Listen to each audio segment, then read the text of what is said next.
Just got the last one of these in, so my trailer now has a new base, which I think is going to be strong enough. I mean, that's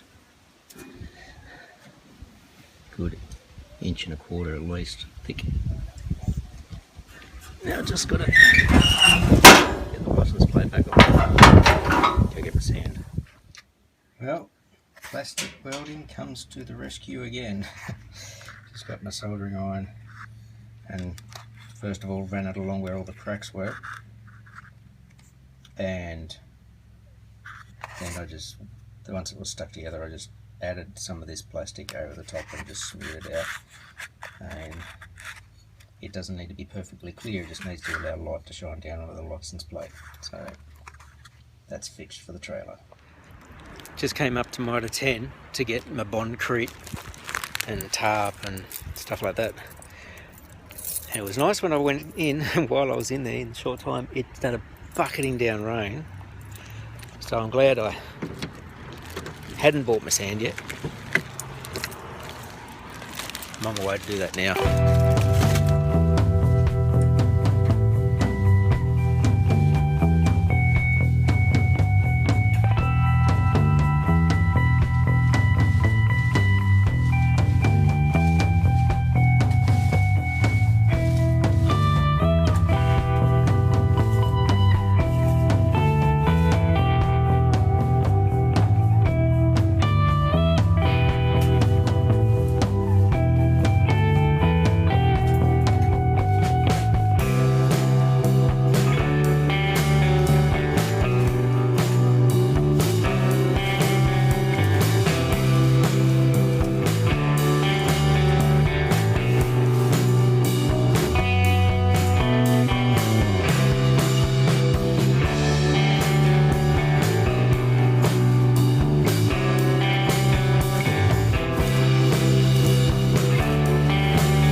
I've finally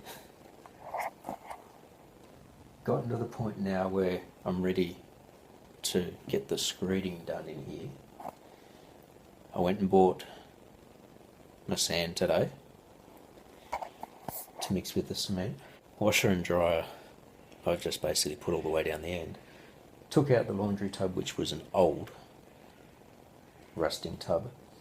I just had this little tub sink sitting outside, and I've just screwed it onto the downpipe so that I can still, if I need to, wash my hands and that sort of thing. But what I've just done now, one of the things I bought today was a big, see it just there, big tub of bondcrete. It's basically like PVA glue. You can use it as glue, because that's what it is for woodworking. But you can also add it into things, dilute it down 1 part to 4 parts water, which I've just done. That's a sealing coat for concrete. This is going to need overnight to dry. That's basically sealing up the concrete so that it's not dusty, and then when I do the screed can actually adhere rather than being on a loose surface. It took forever to clean this area out, sweep it, vacuum it, break off the loose concrete, because there's a crack through the middle of the room, which I'm not sure if it's a crack or whether it's where they stopped at one point when they were doing this concrete, because it's right in line with the pier. Anyway, so I've just sealed all that. When I mix up my screeding cement, it needs to be fairly dry, not sloppy like a regular cement. It really needs to be firm to be packed in, and it's just basically sand and cement, no gravel.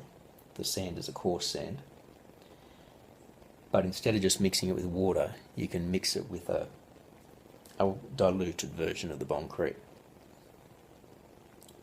I read it on the thing, I can't remember what the exact level is. And so when I'm doing the screeding, I'll also have another dilution of this stuff, which is meant to be a bond coat. multiple parts of the bondcrete with a little bit of water. So you basically smooth that on. You've got your screed mixed, and you put your screed down onto that, and you work your way along.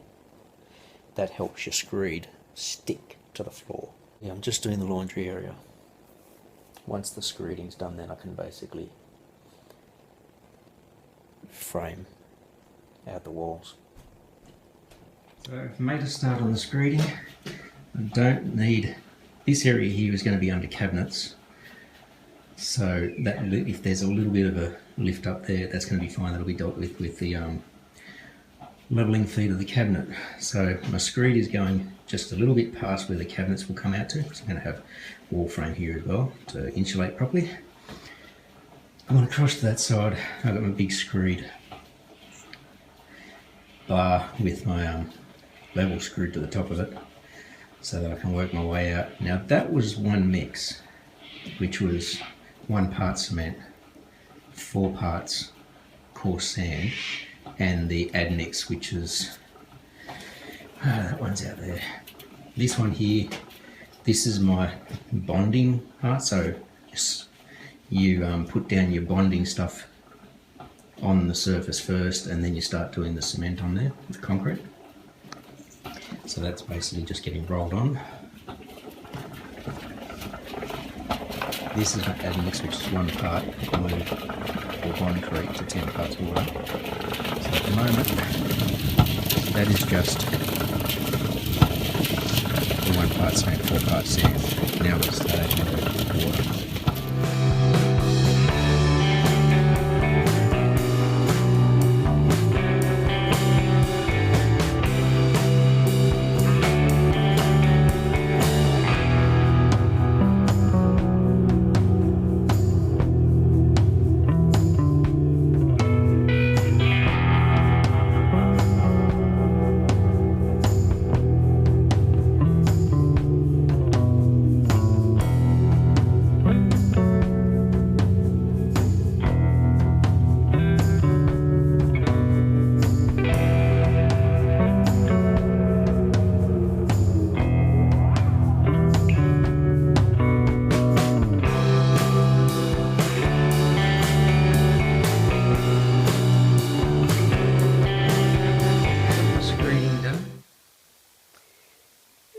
My knees are hating me,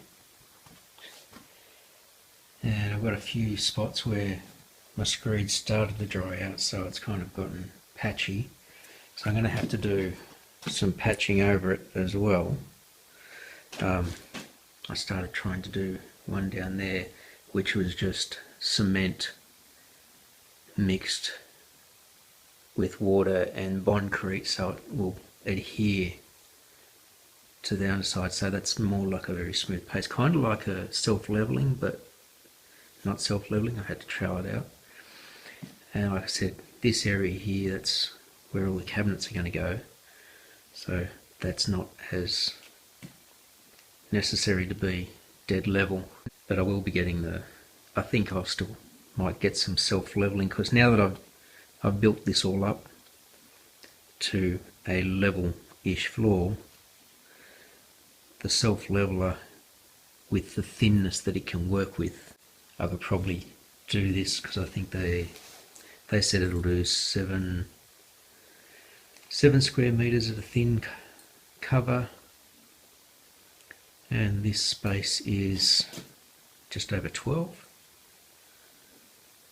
So get a couple of those and try that out. I'm pretty happy with the results, being that's the first time I've ever done a screed. It's weird doing screed because the mix needs to be so dry and then really packed in. I almost feel like it might have been better just to pour more concrete. Might have been easier.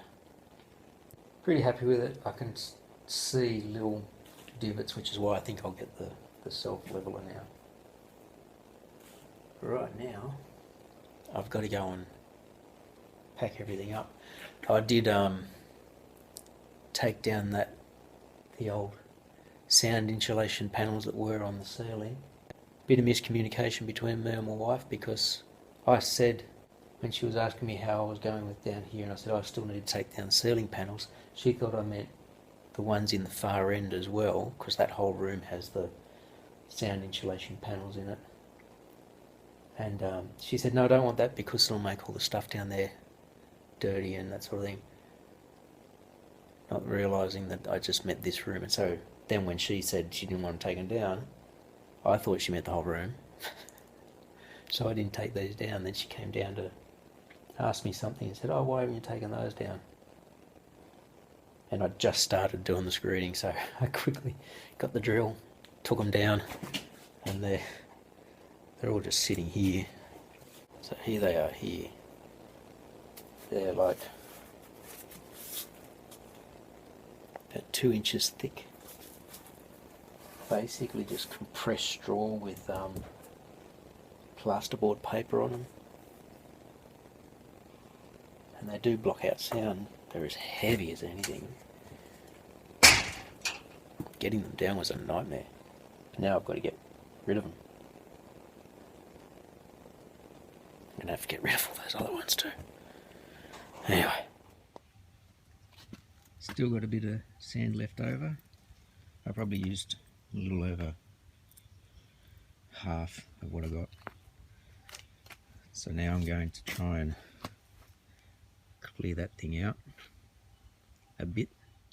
I'm going to try and move all of this to one end, put a divider in so I can put all the sand in this end, because I need the trailer to be able to get rid of that steel. Okay, so that's now set up, finished. Just got the last load in there, and it's just as well because it's just started raining. Shoveling wet sand is not easy. I just got to clean out the trailer and the shovels. Alright, almost like clockwork. My wife said I better get out there because the rain, it said it was going to rain around 11. It's just started raining. It's 5 to 11. Sometimes the weathermen get it right.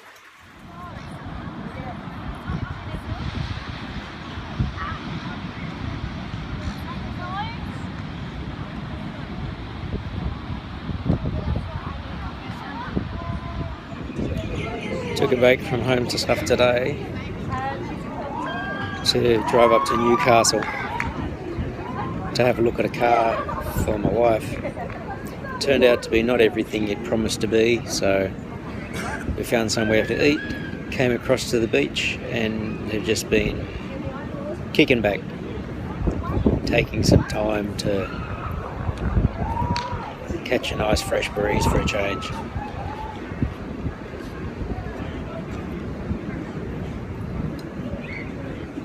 The sound of the ocean is so peaceful and relaxing.